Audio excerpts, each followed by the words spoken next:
देखिए यहाँ पर हमें एक बार फिर से निम्नलिखित आव्यूह के क्रम लिखने हैं, मतलब ऑर्डर ऑफ मैट्रिक्स बताना है।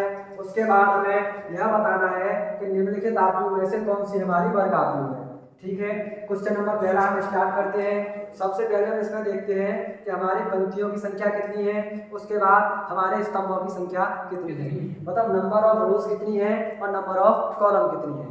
सबसे पहले देखते हैं कि इसमें हमारी केवल एक रो है और कॉलम कितने हैं, C1 और C2 दो कॉलम है। तो इस आव्यूह का हमें क्रम लिखेंगे सबसे पहले। तो इस आव्यूह का क्रम हो जाएगा आव्यूह का क्रम हो जाएगा। इसमें कितनी रो है, एक रो है तो एक आ गया 1/। कितने कॉलम है, कॉलम नंबर 1 कॉलम नंबर 2 दो कॉलम हो गए। इस प्रकार हमारे इस आव्यूह का क्रम आ गया 1/2।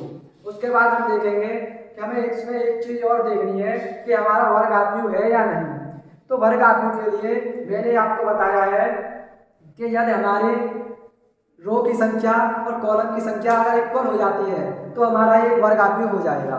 मतलब पंक्तियों की संख्या स्तंभों की संख्या के यदि बराबर होगी तो वर्ग आव्यूह होगा, अन्यथा वर्ग आव्यूह नहीं होगा। इसमें हमारा पंक्ति कितनी है, एक है, स्तंभ कितने हैं, दो है, अतः यह हमारा वर्ग आव्यूह नहीं है। तो हम यहाँ लिख सकते हैं यह वर्ग आव्यूह नहीं है, यह वर्ग आव्यूह नहीं है। ठीक है, उसके बाद देखिए अगला क्वेश्चन है हमारा। अगले क्वेश्चन में हमारा सेम शेड्यूल रहेगा। सबसे पहले हम अपनी पंक्ति देखेंगे हमारी कितनी पंक्ति है। तो पंक्ति नंबर 1, पंक्ति नंबर 2, पंक्ति नंबर 3, कॉलम कितने हैं, एक कॉलम है केवल C1। इस आव्यूह का हम क्रम लिखेंगे। तो आव्यूह का क्रम क्या हो जाएगा, आव्यूह के क्रम में हम हमेशा अपनी सबसे पहले पंक्ति लिखते हैं कि हमारी पंक्तियों की संख्या कितनी है।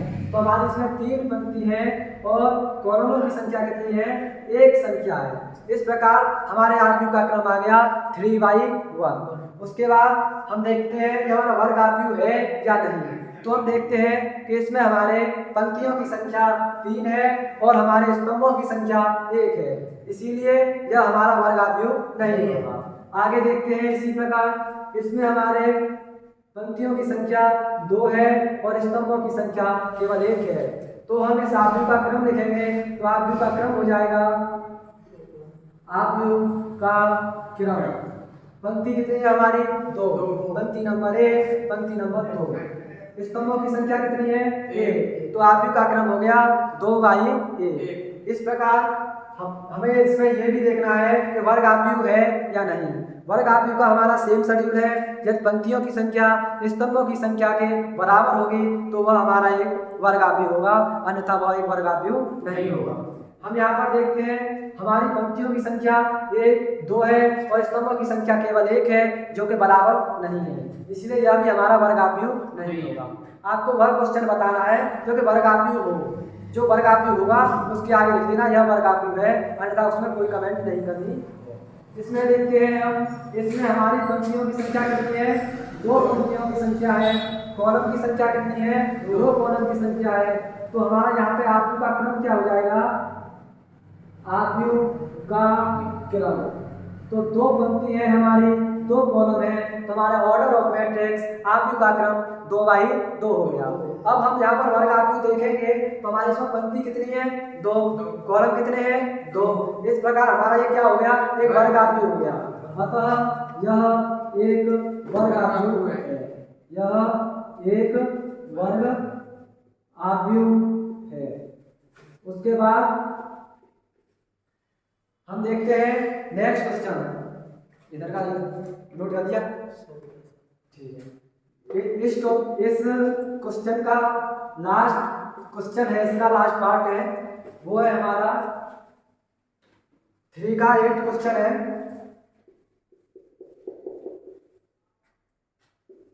2 1 3 -2 2 4 4 3 5। हमें क्या बताना है, सेम बताना है।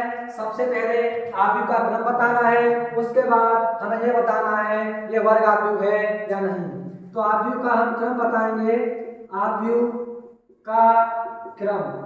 आव्यूह का क्रम बताने के लिए हम देखते हैं इसमें हमारी पंक्तियों की संख्या कितनी है। तो पंक्ति देखिए, ये हमारी R1 हो गई, ये हमारी R2 हो गई, ये हमारी R3 हो गई। इस प्रकार से हमारी कितनी पंक्ति हो गई? 3 पंक्ति हो गई। फिर हम देखते हैं स्तंभों की संख्या कितनी है। C1, C2, C3। तो हमारे स्तंभों की संख्या कितनी हो गई? 3 हो गई। हमें आव्यूह का क्रम लिखना है। हमारी 3 पंक्तियां हैं, 3 स्तंभ हैं। आव्यूह का क्रम ऑर्डर ऑफ मैट्रिक्स लिखने के लिए सबसे पहले पंक्तियों की संख्या लिखते हैं, उसके बाद हम स्तंभों की संख्या लिखते हैं। तो आव्यूह का क्रम ऑर्डर ऑफ मैट्रिक्स हो गया 3/3। उसके बाद हमें ये देखना है इसमें हमारी पंक्ति और स्तंभ दोनों समान है या नहीं। समान है, इसीलिए यह वर्ग आव्यूह होगा या नहीं होगा? होगा। अतः इसमें पंक्तियों की संख्या और स्तंभों की संख्या समान है, इसीलिए यह एक वर्ग आव्यूह होगा। तो यहाँ पर हम लिख देंगे अतः यह एक वर्ग आव्यूह है। वर्ग आव्यूह है। ठीक है। इस प्रकार हमारा आव्यूह का क्रम तथा वर्ग आव्यूह का कॉन्सेप्ट हमने आपको समझाया और उससे रिलेटेड ये 6, 7 क्वेश्चन भी किए हैं। ठीक है, धन्यवाद।